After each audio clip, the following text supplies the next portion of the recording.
in the end, you are not in control of tomorrow.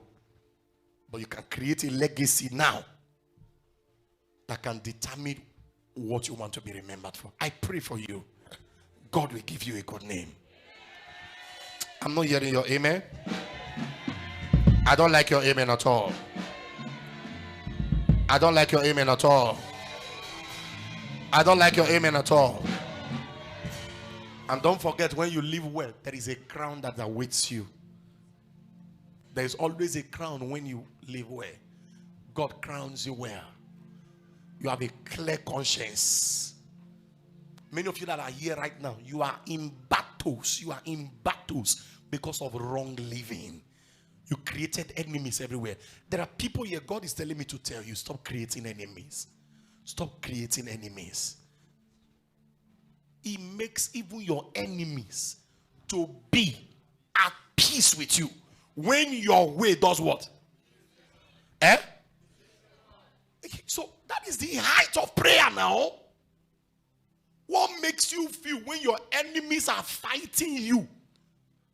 That is when you have a great star.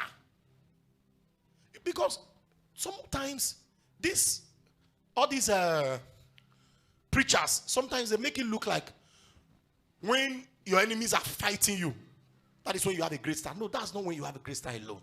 Of course, enemies will fight you. But there is also a reign of Solomon. All his enemies, they were his in-law. You can sit down, everybody. All his enemies, they were in-laws.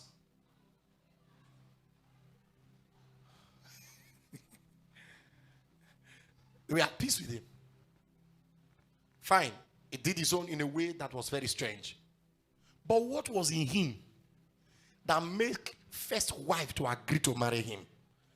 Second wife agreed to marry him. Second wife, non-verse. Sorry, first wife, non-verse. Third wife, fourth wife, 500 wives, 600 wives. All the other women, they still unite. What was it, this young man? When you study the life of Solomon, you see the life Solomon lived, you'll be shocked. Even the servants of Solomon were greater than kings. Solomon was a good man. He took care of people.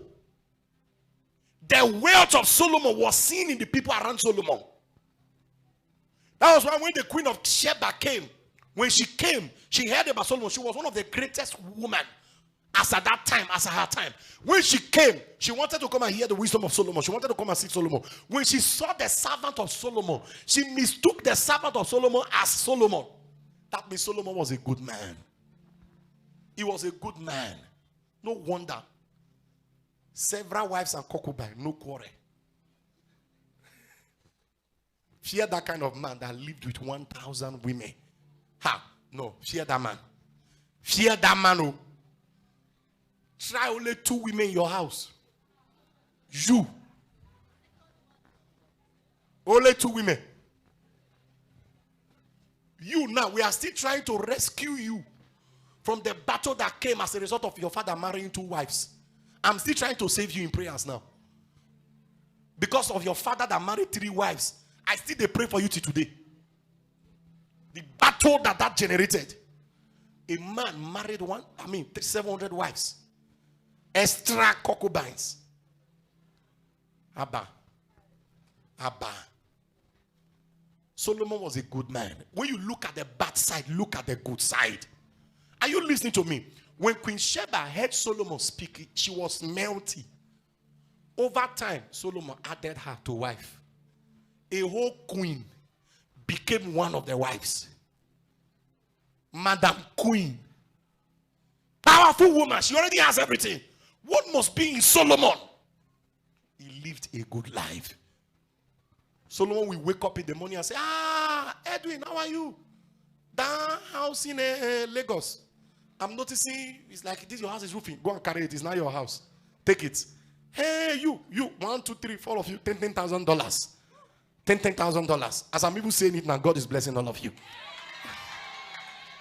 I'm not hearing your amen. You are not looking okay today. You own $20,000, 2 million, 5 million, 10 million.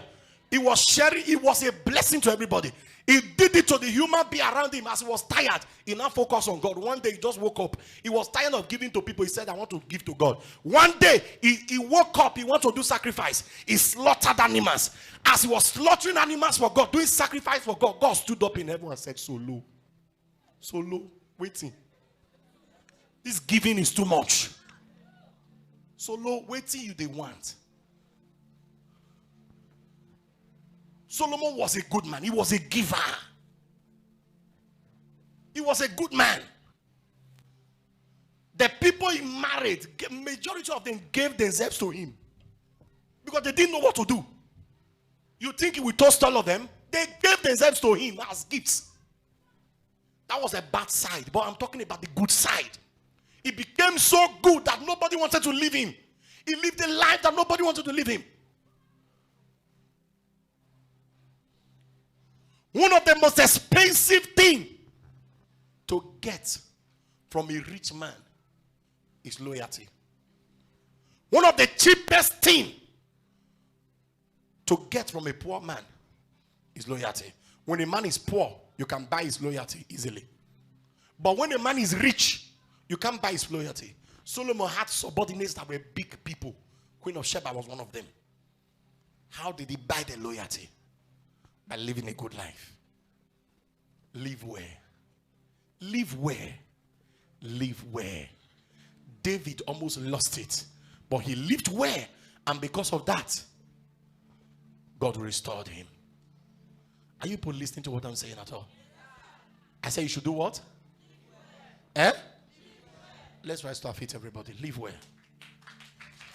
Live where? Live where? Live your